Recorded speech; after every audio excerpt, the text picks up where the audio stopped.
Hello, bienvenue sur Xboxygène. Nous sommes toujours à l'E3 sur le stand Microsoft pour voir Horizon 3, qui est l'une des grosses licences de cette fin d'année. En plus, ça sort en fin septembre exactement sur Xbox One et Windows 10. Donc on a pu mettre les mains dessus sur une démo assez longue. On a pu bien voir le gameplay et l'aspect technique. Alors qu'est-ce que tu en as pensé? Alors moi, grosse claque, bon déjà c'est une des séries de voitures que j'aime le plus, que je suis très arcade moi au niveau jeu de voiture. Il ne faut pas de simulation sinon je m'ennuie. Et donc on a pu rouler cette petite merveille qui est derrière, donc je leur ai prêté pour pouvoir la montrer dans le salon. La voiture elle est vraiment magnifique. Et donc on retrouve directement les sensations d'Horizon, donc c'est très grisant et c'est très beau. C'est vraiment très très beau, on voit vraiment qu'il y a un gros gap qui a été franchi par rapport à Forza Horizon 2. Il y a plein d'effets super sympas, les sensations de vitesse sont vraiment là. La végétation est bien mise en avant parce que là donc on est en Australie maintenant. Donc c'est vraiment une carte qui est complètement différente au niveau des décors. Et ça foisonne de partout au niveau détail. Donc j'ai vraiment pris ma petite claque à ce niveau-là. Alors, comme je le disais, le jeu est annoncé sur Xbox One et Windows 10, comme tous les jeux Microsoft. Mais pour me dire ça, tu as joué sur quelle version? J'y ai joué sur Windows 10. Et tiens, un petit coquin, parce que moi j'ai joué sur Xbox One et j'ai pas du tout les mêmes impressions.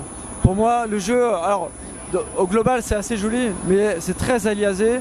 En plus, dans les passages dans les jungles, dans la jungle, la forêt, ça pardonne pas du tout. On voit clairement l'aliasing à l'écran. Les barrières de sécurité le long des routes aussi sont très aliasées, j'ai trouvé.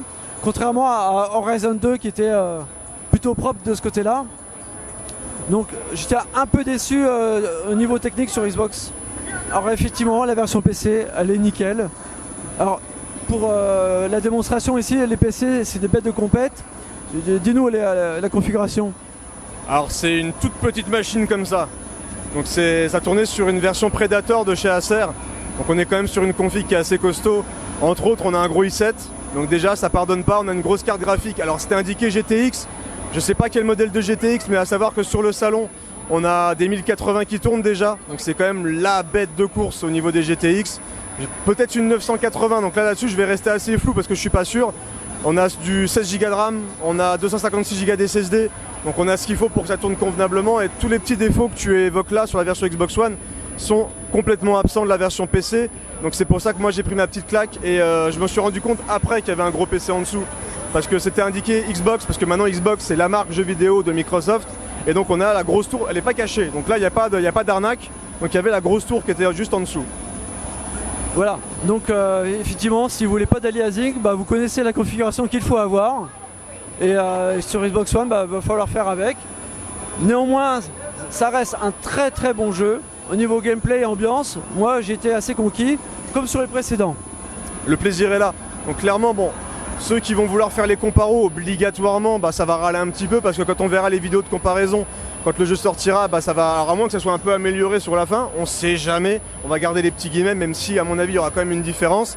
Mais l'essentiel, le plaisir il est là, il est immédiat. Dès que le jeu se lance, comme d'habitude la course commence à partir, on reprend la voiture dans les mains et là les sensations sont super bonnes, c'est hyper rapide, c'était constant au niveau du framerate, je crois que sur Xbox One aussi d'ailleurs. Oui, de ce côté là aussi sur Xbox, le framerate est top, il n'y a pas de souci, j'ai pas vu de ralentissement. Et donc là on commence à rouler. Il y a les véhicules qui sont là, les chocs sont bien là, il y a vraiment des bonnes sensations. La glissade, les dérapages, les sensations sont différentes quand on passe de l'asphalte au sable. Parce que du coup, Australie oblige, il y a de la forêt, etc.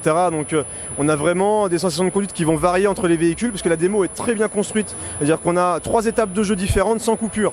Donc on est vraiment sur à peu près 10 minutes de jeu, hyper jouissive, hyper nerveuse et sans coupure. Donc on passe de la Lamborghini à une voiture tout-terrain, après on a une course avec les hélicoptères comme c'est un peu à la mode dans les Forza où il y a un 4x4 qui est transporté, il est lâché au dernier moment donc il faut réussir à l'avoir et c'est ultra jouissif. En plus sur cette course contre hélicoptère il y a une petite animation, une petite cutscene à un moment donné sur un saut, voilà, pour donner un peu de piment et d'ambiance sur la course. Ouais, ils ont vraiment mis l'accent sur la mise en scène, ce qui était un peu absent de Forza Horizon 2, même s'il y avait des effets quand on arrivait sur les festivals. Donc là, on voit qu'il y a des moments dans les sauts, ils ont rajouté des petits effets sympas pendant les épreuves. Donc le rendu est de toute façon ultra spectaculaire et le plaisir est là. Donc c'est ce qu'on va retenir, il y a du plaisir au niveau gameplay, il y a de l'ambiance dans le jeu. Visuellement, ça reste quand même très joli, on va pas se le cacher, mais très aliasé sur Xbox. Par contre sur PC, si vous avez la config qui va avec, c'est super beau, c'est nickel, c'est propre.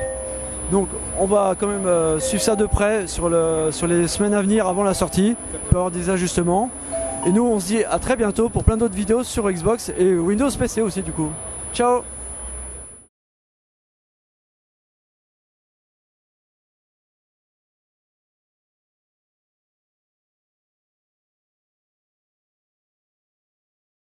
Là. Donc j'étais un peu déçu au niveau technique sur Xbox. Alors effectivement la version PC elle est nickel. Alors pour la démonstration ici les PC c'est des bêtes de compète. Dis-nous la configuration. Alors c'est une toute petite machine comme ça. Donc ça tournait sur une version Predator de chez Acer. Donc on est quand même sur une config qui est assez costaud. Entre autres on a un gros i7. Donc déjà ça pardonne pas, on a une grosse carte graphique. Alors c'était indiqué GTX. Je sais pas quel modèle de GTX, mais à savoir que sur le salon, on a des 1080 qui tournent déjà. Donc c'est quand même la bête de course au niveau des GTX. Peut-être une 980, donc là-dessus je vais rester assez flou parce que je suis pas sûr.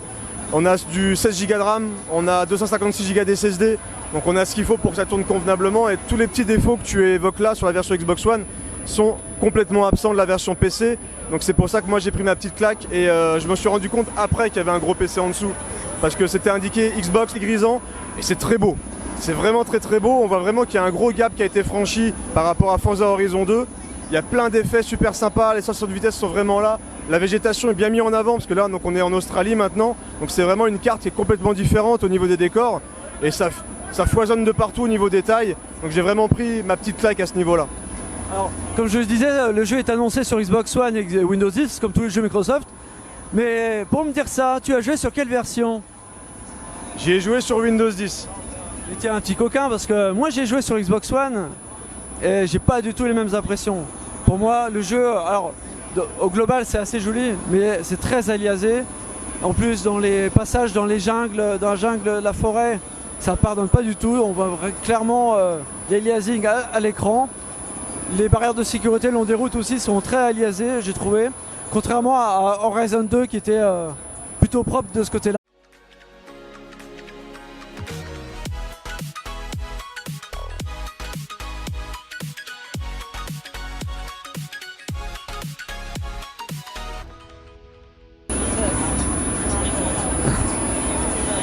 Hello, bienvenue sur Xboxygène. Nous sommes toujours à l'E3 sur le stand Microsoft pour voir Horizon 3 qui est l'une des grosses licences de cette fin d'année.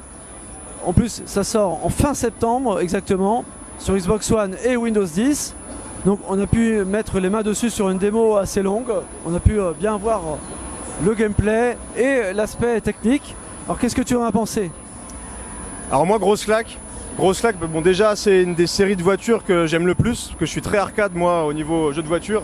Il ne faut pas de simulation sinon je m'ennuie. Et donc on a pu rouler cette petite merveille qui est derrière, donc je leur ai prêté pour pouvoir la montrer dans le salon, la voiture elle est vraiment magnifique. Et donc on retrouve directement les sensations d'Horizon, donc c'est très... Parce que maintenant Xbox c'est la marque jeux vidéo de Microsoft, et donc on a la grosse tour, elle n'est pas cachée, donc là il n'y a pas d'arnaque, donc il y avait la grosse tour qui était juste en dessous. Voilà, donc effectivement si vous voulez pas d'aliasing, vous connaissez la configuration qu'il faut avoir. Et sur Xbox One, va falloir faire avec. Néanmoins, ça reste un très très bon jeu. Au niveau gameplay et ambiance, moi j'ai été assez conquis, comme sur les précédents. Le plaisir est là. Donc clairement, bon, ceux qui vont vouloir faire les comparos obligatoirement, ça va râler un petit peu parce que quand on verra les vidéos de comparaison, quand le jeu sortira, ça va, alors à moins que ça soit un peu amélioré sur la fin, on sait jamais, on va garder les petits guillemets, même si à mon avis il y aura quand même une différence. Mais l'essentiel, le plaisir il est là, il est immédiat. Dès que le jeu se lance, comme d'habitude la course commence à partir, on reprend la voiture dans les mains et là les sensations sont super bonnes, c'est hyper rapide, c'était constant au niveau du framerate, je crois que sur Xbox One aussi d'ailleurs. Oui, de ce côté là aussi sur Xbox, le framerate est top, il n'y a pas de souci, j'ai pas vu de ralentissement. Et donc là on commence à rouler. Il y a les véhicules qui sont là, les chocs sont bien là, il y a vraiment des bonnes sensations. La glissade, les dérapages, les sensations sont différentes quand on passe de l'asphalte au sable. Parce que du coup, Australie oblige, il y a de la forêt, etc. Donc on a vraiment des sensations de conduite qui vont varier entre les véhicules parce que la démo est très bien construite. C'est-à-dire qu'on a 3 étapes de jeu différentes sans coupure. Donc on est vraiment sur à peu près 10 minutes de jeu.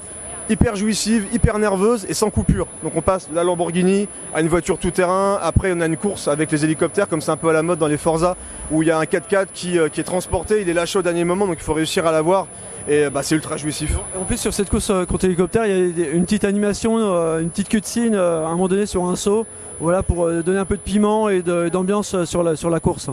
Ouais, ils ont vraiment mis l'accent sur la mise en scène, ce qui était un peu absent de Forza Horizon 2, même s'il y avait des effets quand on arrivait sur les festivals. Donc là, on voit qu'il y a des